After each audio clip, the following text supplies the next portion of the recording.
দর্শক আরো খবর জানবো। রাজধানীর নিউ মার্কেট এলাকা থেকে যুক্ত হচ্ছেন আমাদের সহকর্মী হিরণ খান। হিরণ, নিউ মার্কেটের কি অবস্থা জানাবেন? গতকালকে থেকেই যেই ভারী বৃষ্টিপাত হয়েছে, সেই বৃষ্টিপাতের কারণে কিন্তু আসলে পুরো নিউ মার্কেট এলাকা এবং আশপাশের যে এলাকাগুলো রয়েছে সেই এলাকাগুলো কিন্তু জলাবদ্ধতার সৃষ্টি হয়েছে। এবং গতকাল রাত থেকে আমরা দেখেছি যে এই যে গাউসিয়া যে এলাকাটি, সেই এলাকাটি মূলত রাত থেকেই যারা এখানে ব্যবসায়ীরা রয়েছেন তারা এই পানি সরানোর জন্য তারা চেষ্টা করছেন এবং তারা নিজেদের উদ্যোগে তারা মোটর ব্যবহার করছেন, করে এই পানি এখান থেকে সরিয়ে অন্য কোথাও নিয়ে যাওয়ার জন্য তারা চেষ্টা করছেন। এবং দেখতে পাচ্ছেন যারা, আপনি জানেন যে শুক্রবার শনিবার এই ছুটির সময়টিতে এই গাউসিয়া নিউ মার্কেট এই জায়গাটি মূলত সাধারণ মানুষের ভিড় থাকে এবং যারা ক্রেতারা আছেন তারা এখানে আসেন। যেহেতু এই পানিতে গাউসিয়ার যে জায়গাটি রয়েছে সেই মার্কেটটি আসলে বাংলাদেশের ভিতরে পানি প্রবেশ করেছে মার্কেটের ভিতরে, সেহেতু একটু বিপাকে পড়তে হবে যারা এখানে আসবেন। তাদেরকে কিন্তু আসলে আজকের দিনটিতে অনেকটাই কষ্ট করতে হবে। এবং আমরা আবহাওয়া অফিসের সাথে কথা বলেছিলাম, আবহাওয়া অফিস আমাদেরকে যেটা জানিয়েছে যে আজকে সারা দিন কোনো সময় মুষলধারে, কোনো সময় টিপটিপ বৃষ্টি আসলে পড়বে। এবং এছাড়াও যেটি বলছিলেন যে এই বৃষ্টির সাথে সাথে বাতাস প্রচণ্ড থাকবে এবং এই শুধু রাজধানীতে নয়, সারা বাংলাদেশে প্রতিটি বিভাগেই কিন্তু আসলে এই একই ধরনের আবহাওয়া রয়েছে এবং ভারী বর্ষণের সংখ্যা কিন্তু রয়েছে, এমনটি কিন্তু আমাদেরকে জানিয়েছেন। এবং কিন্তু জানেন যে এই যেই বর্ষণ সেটি হচ্ছে মৌসুমি বায়ু এবং এই মৌসুমি বায়ু প্রায় 16 বছর পরে বাংলাদেশে একটু আগে এসেছে। এবং যেটা আমরা দেখে থাকি জুন মাসে আসলে এই মৌসুমি বায়ুটি এসে থাকে, জুনের মাঝামাঝি সময়, কিন্তু একটু আগে এসেছে। এবং এর আগে আমরা দেখেছি যে 16 বছর পর কিন্তু 2009 সালে এই জুনের আগে এই মৌসুমি বায়ুটি বাংলাদেশে প্রবেশ করে এবং 16 বছর পর কিন্তু এই বায়ুটি প্রবেশ করলো একটু আগে আগে। এবং এই মৌসুমি বায়ুর কারণে কিন্তু আমরা দেখেছি এর আগে কৃষকরা তারা কিন্তু অনেকটা তাদের ভোগান্তি হয়েছে, ফসলের ক্ষতি হয়েছে। এবং আশা করা হচ্ছে যে এই মৌসুমি বায়ু যেহেতু আগে এসেছে সেহেতু এবার ফসলের উৎপাদন একটু ভালো হবে, এমনটি কিন্তু আসলে আশা করা হচ্ছে। এবং সাধারণত অর্থে এই জুন থেকে শুরু করে অক্টোবর পর্যন্ত এই মৌসুমি বায়ুটি থেকে থাকে এবং এই মৌসুমি বায়ুতে সাধারণত এই মৌসুমি বায়ু এই সময়টিতে 70 থেকে 80 ভাগ বৃষ্টি কিন্তু এই সময়টিতে হয়।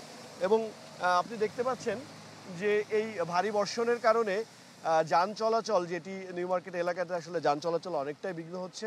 এবং এই এলাকাটিতে মূলত ধানমন্ডি, নিউ মার্কেট, ঢাকা বিশ্ববিদ্যালয় এবং লালবাগে যারা যাতায়াত করেন এই রাস্তা দিয়ে মূলত যাতায়াত করেন এবং তাদেরকে অনেকটাই বিপাকে পড়তে হচ্ছে এই রাস্তা দিয়ে যাতায়াত করতে। আমরা দেখেছি গতকালকে রাতে রাজধানীর বিভিন্ন জায়গায় এমন জলাবদ্ধতার কারণে কিন্তু যানবাহন নষ্ট হয়ে গেছে। সিএনজিতে দেখেছি রাস্তায় সিএনজি ড্রাইভার তারা সিএনজি থেকে নেমে সিএনজি অনেকের সাহায্য নিয়ে সিএনজি পানি থেকে সরিয়েছেন। অনেক প্রাইভেট কার দেখেছি নষ্ট হয়ে পড়ে আছে, বিকল হয়ে পড়ে আছে, তাদের অনেকটাই কষ্ট হয়েছে। যারা গতকালকে রাস্তার এই জলাবদ্ধতার মধ্যেও বাড়ি ফিরেছেন অফিস শেষ করে, তাদের কিন্তু অনেকটাই বেগ পেতে হয়েছে এবং অনেক ক্ষেত্রেই 2 ঘন্টা 2.5 ঘন্টা সময় লেগে গেছে মানুষের এই রাস্তা দিয়ে আসলে যাতায়াত করতে।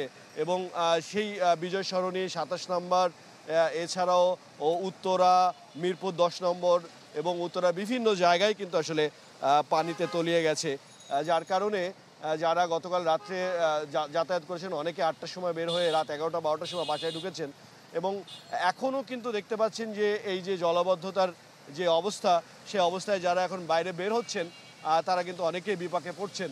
এবং আপনি দেখতে পাচ্ছেন যে এই যে গাউসিয়ার যেই মার্কেটটি রয়েছে সেই মার্কেটের যেই ব্যবসায়ীরা রয়েছেন তারা চেষ্টা করছেন তাদের এই দোকানগুলোতে প্রবেশ করার জন্য, কিন্তু আসলে পানির জন্য তারা দোকান খুলতে পারছেন না, এমন একটা অবস্থা হয়ে দাঁড়িয়েছে। এবং যারা এই জায়গাটিতে আসবেন ক্রেতারা রয়েছেন তাদেরকে শুধু একটি মেসেজই দিতে চাই, সেহেতু এই দোকান এই ভারী বর্ষণের কারণে গাউসিয়া মার্কেট তলিয়ে যাওয়ার কারণে এখনও কিন্তু দোকানপাটগুলো খুলছে না। এই ছিল এখান থেকে সর্বশেষ। হিরণ, আপনাকে ধন্যবাদ আমাদের সঙ্গে যুক্ত হবার জন্য। এবার চলে যাব ঢাকার বাইরে। বরগুনা থেকে যুক্ত হচ্ছেন আমাদের সহকর্মী আবু জাফর সালেহ এবং একই সঙ্গে সুনামগঞ্জ থেকেও যুক্ত হয়েছেন AR জুয়েল। শুরুতে চলে যাচ্ছে বরগুনাতে। বরগুনার কি অবস্থা জানাবেন আর সেখানকার জনদুর্ভোগ কেমন দেখছেন? গ্লিটারের টুইন লেমন ও অ্যান্টিব্যাকটেরিয়াল ফর্মুলা বাসনকে চকচকে জীবাণুমুক্ত করে আমাদের দেয় গ্লিটার গ্যারান্টি। সালে যেটি হচ্ছে যে সাগরের নিম্নচাপের ফলে গতকাল এবং তার আগের দিন বরগুনার যে মুষলধারে যে বৃষ্টিপাত ছিল, আসলে গত রাতেও সে বৃষ্টিপাত ছিল, কিন্তু আজকে সকাল থেকে আপনি দেখছেন যে একটি মেঘলা আবহাওয়া অর্থাৎ গোমট আবহাওয়া, যে অর্থাৎ দুর্যোগ পরবর্তী যে আবহাওয়াটি বিরাজ করে, আসলে সেরকম একটি আবহাওয়া রয়েছে। তবে একটি বিষয় হচ্ছে যে এখন যে কিন্তু নদীতে ভাটার সময়, যার কারণে পানিও কিন্তু কম। গতকাল যে বিষয়টি ছিল যে জোয়ারের অস্বাভাবিক পানির যে চাপ ছিল, যেটি বিপদসীমার উপর দিয়ে প্রবাহিত হয়েছে, প্রায় 48 সেন্টিমিটার উপর দিয়ে প্রবাহিত হয়েছিল, যে কারণে কিন্তু বরগুনার নিম্ন অঞ্চলগুলো কিছু প্লাবিত হয়েছিল।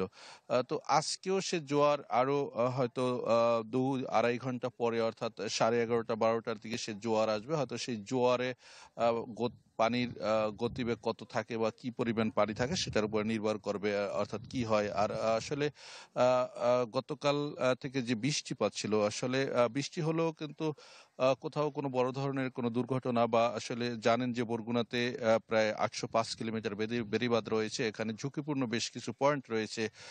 তো আমরা সর্বশেষ যে আমরা খবর পেয়েছি যে আসলে কোথাও এ ধরনের কোনো বাঁধ ভেঙে যাওয়া বা ছুটে যাওয়া এ ধরনের কোনো ঘটনা ঘটেনি, যার কারণে আসলে বড় ধরনের কোনো ক্ষয়ক্ষতিও হওয়ার আমরা খবর পাইনি।